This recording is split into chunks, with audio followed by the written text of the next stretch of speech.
छोटा सा चुटकुला है मोबाइल के ऊपर, तो उस पे चुटकुला भजन सुनाने के लिए जा रही हूँ। कैसा लगेगा? तो अच्छा लगेगा तो लाइक शेयर कमेंट करिएगा, और कमेंट में उसमें जरूर लिखिएगा अच्छा है भजन या ना अच्छा है। मोबाइल बिना मन माना लागे राजा, मोबाइल बिना मन माना लागे राजा, मोबाइल बिना मन माना लागे राजा, ना लागे राजा, ना लागे राजा, ना लागे राजा,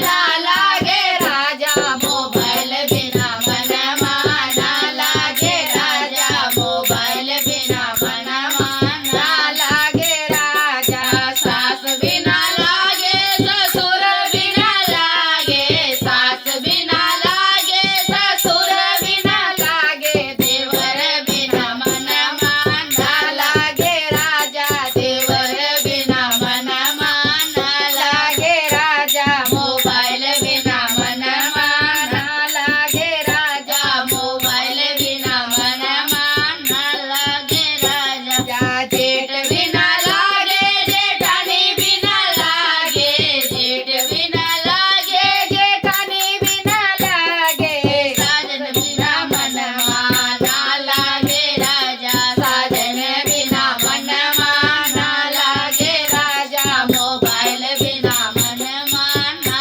लागे राजा, मोबाइल बिना मन माना लागे राजा, मोबाइल बिना मन माना लागे राजा, देवर बिना लागे देवरानी बिना लागे, देवर बिना लागे देवरानी बिना लागे, ननद बिना मन माना लागे राजा, ननद बिना मन माना लागे राजा, मोबाइल बिना मन माना लागे राजा, मोबाइल बिना मन माना लागे राजा, पड़ोसन बिना लागे